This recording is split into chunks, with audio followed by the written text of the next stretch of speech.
సుల్తానాబాద్ పట్టణంలోని ప్రాథమిక వ్యవసాయ సహకార సంఘంలో 132వ సర్వసభ్య సమావేశం నిర్వహించిన సంఘ అధికారులు. ఈ కార్యక్రమానికి ముఖ్య అతిథిగా Sultanabad municipal chairman Birdu Radhakrishna, vice chairman Antati Pushpalatha, Sultanabad municipal కౌన్సిలర్లు పాల్గొన్నారు.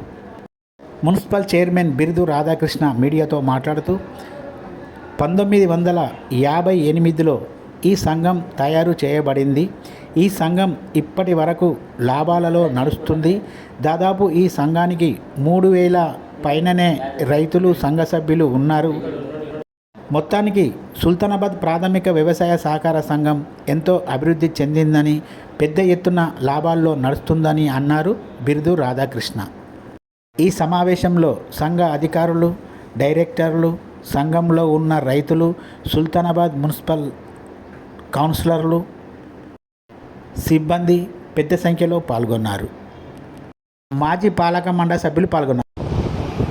మాజీ పాలకవర్గ సభ్యుల్ని వేదికను అలంకరించాల్సిందికి వచ్చిన సంవత్సరం 2 సంవత్సరాలకు ఒకసారి జీతాలు పెంచమని కోరుతున్నారు. అది మన పరిధిలో లేదు కాబట్టి మనం ఈరోజు తీర్మానం చేసి మరి స్పెషల్గా ముందుండి అన్ని లోన్లకు సపోర్ట్ చేస్తూ మనకు ప్రత్యేక అధికారి వెంకటేశ్వర సార్ గారికి సంఘం అభివృద్ధి చెందడానికి మరి రైతులతో మొదటి పాత్ర కాబట్టి ఒకటి దృష్టిలో పెట్టుకోర్రి. గవర్నమెంట్ తరఫున కానీ మన ప్రాథమిక వ్యవసాయ సంఘం తరఫున కానీ రిన్వెల్ లకి కట్టని వ్యక్తికి పడకపోతే మరి మీకు ఏం ఆలోచన అన్నది అనిపిస్తలేదా? మరి పలానోళ్లకు 5000 వచ్చినాయట, మరి మనం గట్టగలు క్యాన్సిల్ అయినాయి అన్న ఆలోచన మీకు కలిగి మరి ఇక ముందు అటువంటి పరిస్థితి తీసుకురాకుండా ఎవరి రికమెండేషన్లు అవసరం లేదు.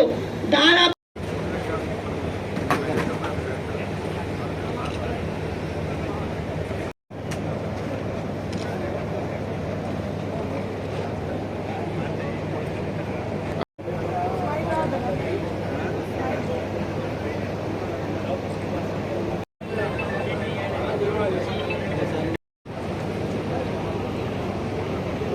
ఓకే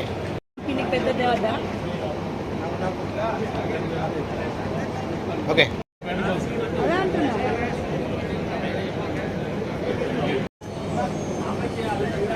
ఓకే ఓకే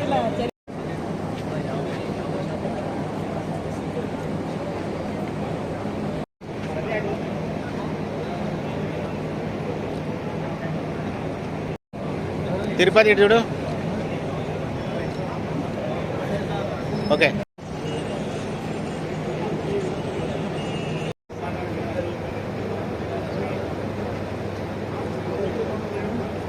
లోన్లు తీసుకుంటున్నాం. దాదాపు ఒక 100 మందిలో 75 మంది కడితే మరి 25 మంది సపోర్ట్ చేస్తలేరు. అట్లా ఎందుకు మనం వెనుకపోవాలి? ఈరోజు సపోజ్ మా పరంగా మేము మహిళా సంఘాలలో లోన్ తీసుకుంటే ఒక డేట్ పెట్టుకుంటాం. డేట్ పెట్టుకుంటే 5-10 తారీఖు లోపు మాకు మీటింగ్ అరేంజ్మెంట్ ఉంటుంది. ఆ మీటింగ్ ప్రకారం ఈరోజు మనం 5000 కట్టాలి, 6000 కట్టాలి. మనం సమయం 7 నుంచి వెళ్ళి 8 లేదా 9 ఈ వ్యవస్థ ఆడితే 200 ఫైన్ రూపకంగా మరి ఒక గంట వ్యవధిలోనే 200 ఫైన్ తోటి వసూలు చేసుకొని మహిళా సంఘాల అభివృద్ధి అవుతుంటే మరి అదే మహిళలకు మీరే కదా ఇచ్చేది లోన్ కట్టమని. దాదాపు గత పాలక వర్గము లాస్ట్ స్టేజ్ వరకు తీసుకొని రావడం జరిగింది. ఇప్పుడు పెట్రోల్ బంకు మనము అన్ని ఇంకా కొన్ని ఒక గ్రామ పంచాయతీ పర్మిషన్ తీసుకోవాల్సి ఉంది. అదొకటి ఆన్లైన్ పర్మిషన్ వస్తే గౌరవ ఎమ్మెల్యే గారిని కూడా కలిపి మేము దాని యొక్క డెవలప్మెంట్ గురించి వివరిస్తే సార్ కూడా అసెంబ్లీ సమావేశాలు అయినందున తర్వాత ఓపెనింగ్ పెట్టుకుందాం అనుకున్నారు. అది కూడా త్వరలోనే మనం పూర్తి చేసుకున్నామని మీకు తెలియజేస్తున్నాం. అలాగే వాటర్ ప్లాంట్కు మనం ఇప్పుడు ఇక్కడ ముఖ్యంగా ఈ యొక్క సంఘంలో రైతులు వారి యొక్క 3526 మంది అంటే 3526 మంది ఇందులో సంఘ సభ్యులు ఉంటారు. ఈ యొక్క సంఘం నడవాలంటే వారి యొక్క వాళ్ళు పెట్టినటువంటి డిపాజిట్ అంటే సంఘాలలో సభ్యుడు కావాలంటే ఇందులో ఒక మెంబర్ కావాలంటే వాళ్ళ డిపాజిట్ ఉంటుంది. ఆ రోజు ఎంత పెట్టారు వాటాధనం, దాని కింద పెట్టినటువంటి వాటాధనమే దాదాపుగా 2,42,45,35,000 రూపాయలు ఇవాళ వాళ్ళు వాటాధనం ఇది. అంటే వాళ్ళ పైసలతోనే ఈ యొక్క సంఘం నడుస్తున్నది, వాళ్ళ డబ్బే ఇది. ఇందాక మీరు జనరల్ బాడీలో చదివినటువంటి వాళ్ళు ఇదంతా పెట్టిన అంటే దాని మీద వచ్చినటువంటి డబ్బే వీళ్ళు చేసిన వ్యాపారాల దీని మీద వాటర్ ప్లాంట్ కానీ లేకుంటే గోల్డ్ లోన్ కానీ. 32వ సర్వసభ్య సమావేశం. ఈ సమావేశానికి ఎందుకంటే కొత్తగా వచ్చేసినటువంటి ప్రతి ఒక్క కౌన్సిలర్ గారు అదేవిధంగా చైర్మన్ వైస్ చైర్మన్ గారు కూడా రావడం చాలా సంతోషం. ఎందుకంటే ఈ యొక్క సంఘ పరిధిలో దాదాపుగా సుల్తానాబాద్, గట్టెపల్లి, పూసాల, కాట్నపల్లి, నీరుకుల్ల, కోమన్లపల్లి, సుగ్లాంపల్లి ఇవన్నీ గ్రామాలు. అంటే దాదాపుగా ఈ సంఘం ఆషామాషి సంఘం కాదు. దాదాపు జిల్లాలనే కాకుండా తెలంగాణ రాష్ట్ర వ్యాప్తంగా 10వ నెంబర్లో ఉన్నటువంటి మన యొక్క సంఘం. కనుక ముఖ్యంగా చెప్పాలంటే గత కొన్ని సంవత్సరాల చరిత్ర నుంచి చూస్తే ఇప్పటి వరకు కూడా మన యొక్క సంఘం ఎంతో అభివృద్ధి చెందినటువంటి పరిస్థితి మనందరికీ కూడా తెలుసు.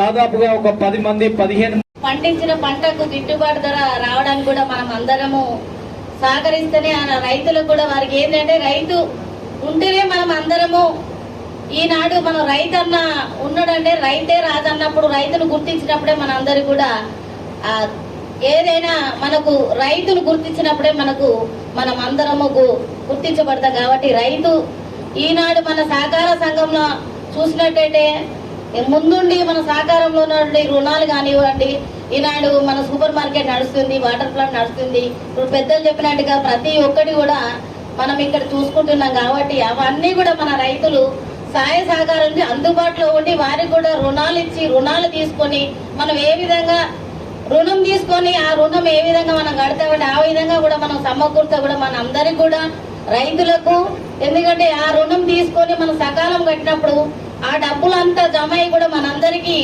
ఉంటది. కాబట్టి రైతు సోదరులందరూ కూడా అన్నేదే. కొత్తగానే నాకు వ్యవసాయం అంటే కూడా వార్తలు కూడా ఎక్కువ తెలియదు, చూసుకుంటూ పోవడమే. ఎందుకంటే మా నాన్నగారు కూడా ఒక పొలిటికల్ గా ఉన్నటువంటి వ్యక్తి, రైతు బిడ్డనే. కానీ మాకు వ్యవసాయం లేదు. మా తాతగారు వచ్చేసి బాయి పని చేసి, మా నాన్నగారు వచ్చేసి పొలిటికల్ ఉన్నది. మీ అందరూ కూడా తెలిసిన విషయమే. వ్యవసాయానికంటే కొంచెం దూరం ఉంటుండే. మా నాన్నగారు తెలుసుకోవచ్చు, కానీ నేనైతే ఇప్పుడు కొత్తగానే. కానీ మీ అందరు చూస్తుంటే కూడా నాకు కొంచెం బాధ అనిపిస్తుండే. ఎందుకంటే రైతులు ఇంత కష్టపడతారా, ఇంత చేస్తారా అన్న విధంగా కూడా నాకు కూడా ఉంటే బాగుంటుండే. ఆ కష్టపడేది మాకు తెలియాలి అని చెప్పని కూడా ఉంటుండే. ఎందుకంటే నేను మున్నూరు కాపు కులంలో ఉన్నప్పుడు కూడా మా మున్నూరు కాపులు అందరూ కూడా పంట పొలాలు, ఎడ్లు, పండ్లు, మా తాతలు కూడా వీళ్ళందరూ కూడా ఉంటుండే. అందరితో పాటు అన్ని కులస్తులకు కూడా ఉన్నాయి పొలాలు అనేవి. కానీ ఇటువంటి కార్యక్రమానికి నిన్న రావడం కూడా చాలా సంతోషంగా ఉంది. ఎందుకంటే 1958లో ఇంప్లిమెంటేషన్ అటువంటి మన సుల్తానాబాద్ వ్యవసాయ సహకార సంఘానికి 3,526 మంది ఉండడం కూడా, అందులో నేనొక్కరిని కూడా సభ్యుడు ఉండడం కూడా నాకు చాలా ఆనందంగా ఉంది. ఆనాడు మా నానమ్మ ఉంటుండే, మా నాన్నగారు ఉంటుండే, మా బాబాయ్ ఉంటుండే, ఈ సభ్యుల దాంట్లో మా అమ్మగారు ఉంటుండే. తర్వాత నేను వచ్చిన ఇక్కడికి.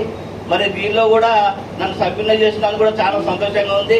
మరి ఇప్పుడు ఉన్నటువంటి పరిస్థితుల్లో గౌరవనీయులు పెద్దలు, పెద్దపల్లి శాసనసభ్యులు, రాష్ట్ర ప్రభుత్వం మన చింతకుంట విజయరామరావు గారి ఆశీస్సులతోని మా పాలక వర్గం అంతా కూడా కొలువు తీరింది. మరి ఆ ఆశీస్సులతోనే నేను ఇక్కడ ఉండడం జరిగింది.